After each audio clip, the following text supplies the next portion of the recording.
Perkenalkan, nama saya Ida Ayu Agung Widyamanda Intan Pratiwi dari program Pendidikan Vokasi Jurusan Fisioterapi tahun 2020. Pada video kali ini, saya akan melakukan praktikum biomekanika dan kinesiologi pada bagian ankle dan juga foot.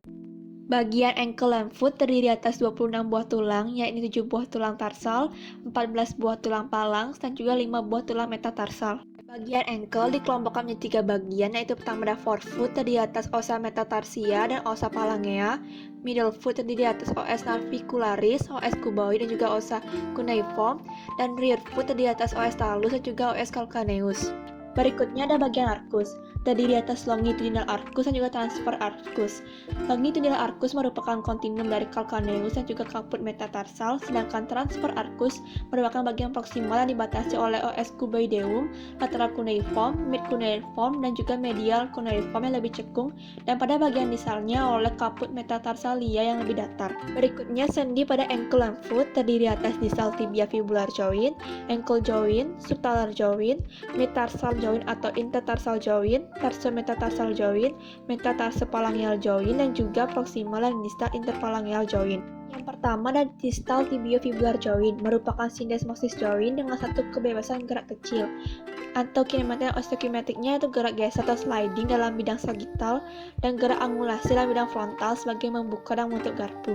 Berikut ini merupakan gerak sendi pada distal tibiofibular joint yang berupa gerak membuka dan menutup garpu.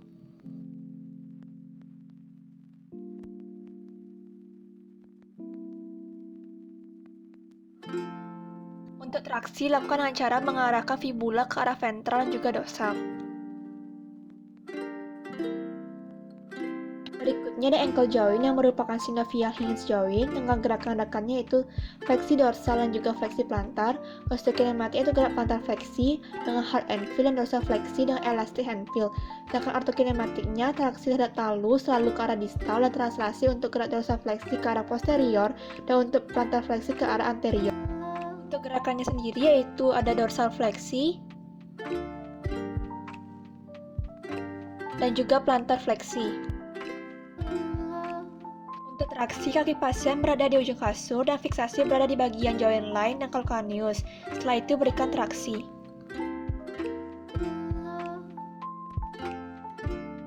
Untuk translasi, gunakan hande sebagai alat bantu. Pada translasi anterior, fiksasi berada di bagian tibia dan satunya lagi di joint line. Lalu berikan tekanan ke downward. Pada translasi posterior, fiksasi berada di bagian tibia atas dan satunya lagi di joint line. Lalu tarik ke arah anterior. Lalu ada subtalar joint yang merupakan jenis sendi plan joint dengan artokinematik dan juga osteokinematiknya, yaitu gerakan yang terjadi berupa aduksi atau valgus dan juga abduksi atau varus. Yang rong keduanya adalah hard and feel.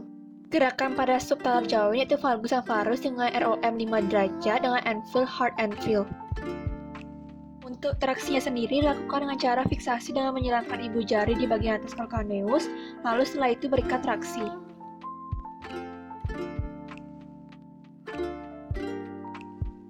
Berikutnya ada mid-tarsal joint atau intertarsal joint. Yang pertama itu ada talo-calcaneonavicular joint yang merupakan jenis sendi plan joint. Lalu yang kedua ada calcaneo-cuboid joint yang merupakan plan joint yang bersama talo-navicularis membentuk transfer tarsal. Lalu yang ketiga ada cuneo-navicular joint yang bersanding dengan cuneiform 1, 2, 3 berbentuk konkav dengan gerak utamanya yaitu plantar dan juga dorsal fleksi. Lalu yang keempat itu ada cuboideo cuneo-navicular joint yang sendi utamanya adalah cuneiform 2 cuboid yang berupa plan joint. Gerak terpentingnya yaitu inversi juga eversi. Lalu yang kelima ada intercuneiform joint dengan artokinematiknya berupa gerak translasi antar os tarsal joint. Lalu yang terakhir adalah cuneiform 1, 2, 3 dengan artokinematiknya yaitu berupa traksi gerak metatarsal ke distal. Berikut ini merupakan gerakan untuk talo-calcaneonavicular joint, calcaneo-cuboid joint, dan juga cuneo-navicular joint yang berupa gerak dorsal fleksi dan juga plantar fleksi.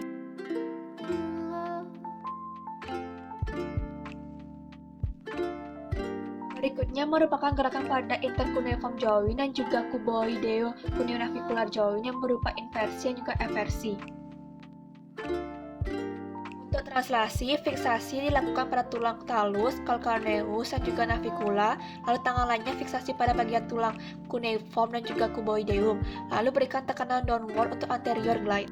Berikutnya ada tarsometatarsal joint dengan gerakannya yakni plantar dan juga dorsifleksi, artokinematiknya yakni traksi gerak metatarsal ke distal, osteokinematiknya yakni pada plantar fleksi terjadi peningkatan arkus, metatarsal 1 gerak roll slide ke plantar fleksi, dan juga metatarsal 3 hingga 5 roll slide ke ventromedial.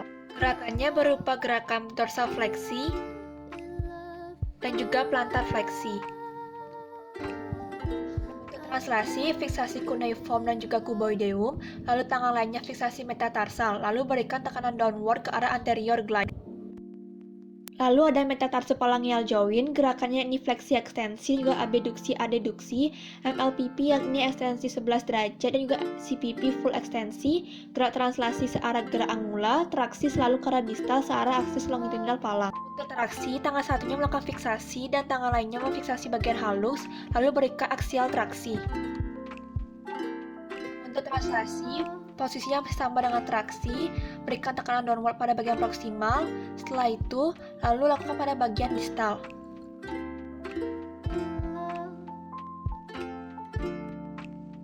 Lalu, proksimal dan juga distal interphalangeal joint, gerakannya fleksi ekstensi, MLPP fleksi 10 derajat, CPP full ekstensi, dan untuk gerak translasi dan traksinya sama dengan metatarsophalangeal joint. Berikut ini merupakan gerak fleksi dan ekstensi pada bagian proksimal interphalangeal joint.